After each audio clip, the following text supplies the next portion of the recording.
नमस्कार विद्यार्थी मित्रांनो, स्वागत आहे तुमचं माझ्या यूट्यूब चॅनलवरती. आज आपण इयत्ता दुसरी, विषय मराठी, धडा दुसरा, धडा चौथा, अशी झाली फजिती या धड्याविषयी आपण चर्चा करणार आहोत.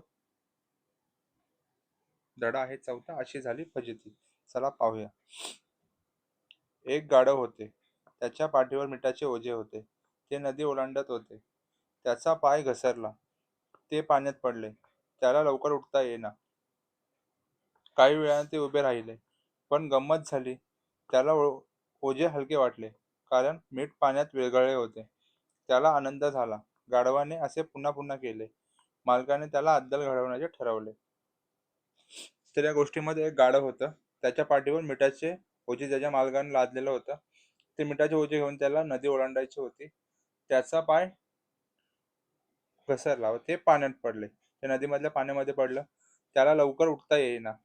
काही वेळाने ते उभे राहिले, पण गंमत झाली. तो उठला, पाहतो तर काय, तर त्याचे ओझे हलके हलके झाले होते, कारण मीठ जे होतं ते पाण्यामध्ये विरघळलं होतं. त्याला याचा खूप आनंद झाला. असं तो पुन्हा पुन्हा करू लागला. मालकाने त्याला अद्दल घडवण्याचे ठरवले. मग मालकाला त्याची ही गोष्ट समजली.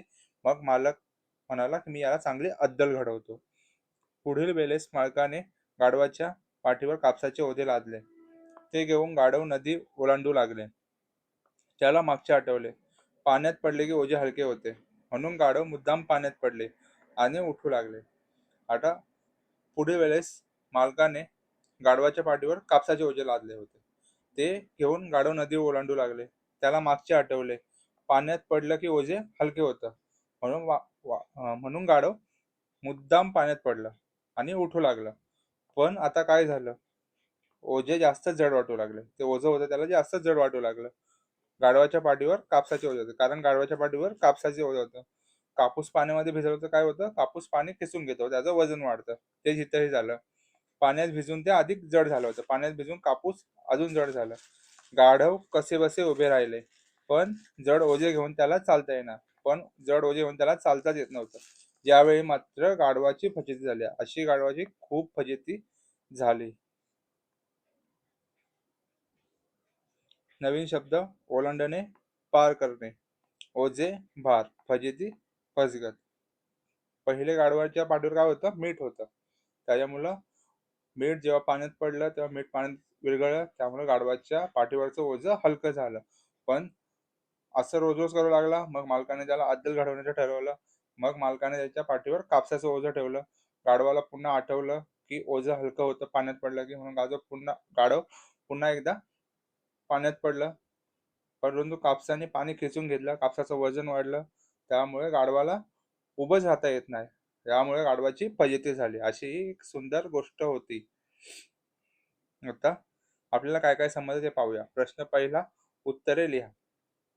गाढवाच्या पाठीवर पहिल्या वेळी कशाचे ओझे होते? तर गाढवाच्या पहिल्या वेळी मिठाचे. गाढव पाय घसरून कुठे पडले? तर गाढव पाय घसरून नदीच्या पाण्यामध्ये पडले. हे तुम्हाला पूर्ण वाक्यात उत्तर लिहायचे आहेत. गाढव पाण्यात पडल्यावर त्याच्या पाठीवरचे मिठाचे ओझे हलके का झाले? कारण मीठ पाण्यात विरघळले. कारण मीठ पाण्यात विरघळले. आता याच्यामध्ये मी शॉर्टमध्ये दिले, तुम्हाला पूर्ण लिहायचं आहे. गाढव पाण्यात पडल्यावर मिठाचे ओझे हलके झाले, कारण मीठ पाण्यात विरघळले, म्हणून ओझे हलके झाले. प्रश्न दुसरा, योग्य पर्याय निवडून खूण करा. पहिला, मीठ पाण्यात विरघळल्याने ओझे हलके झाले, जड झाले, तर ओझे हलके झाले.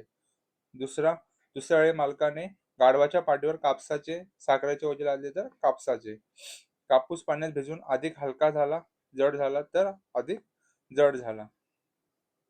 आता प्रश्न तिसरा, पाठातील गोष्ट वाचून वाक्यांचा योग्य क्रम लावा. तर पहिल्यांदा काय झालं? गाढव पाय घसरून पाण्यात पडलं, पहिला. नंतर मीठ पाण्यात विरघळल्याने ओझे हलके झाले. मग गाढव असं रोज करू लागला. मग मालकाने त्याच्या पाठीवर कापसाचे ओझं दिलं. पाण्यात भिजून कापूस आणखी जड झाला. हा क्रम आहे या वाक्यांचा. आता विचार करा आणि सांगा. गाढव दुसऱ्या वेळी मुद्दाम पाण्यात का पडले? कारण गाढवाला समजलं की आपण जर पाण्यात पडलो तर आपल्या पाठीवरचं ओझं हलकं होतं, म्हणून गाढव दुसऱ्या वेळी मुद्दाम पाण्यात पडलं. हा प्रश्न झाला. आता प्रश्न दुसरा, मिठाप्रमाणे पाण्यात अजून कोणत्या वस्तू विरघळू शकतात? तर मिठाप्रमाणे पाण्यात साखर, तुरटी या वस्तू विरघळू शकतात.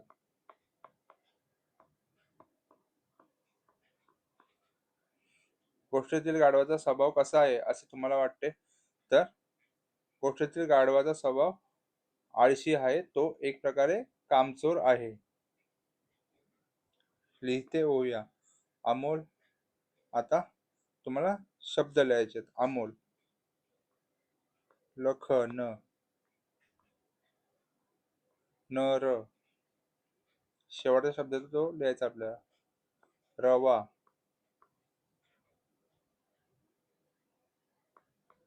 वांगे,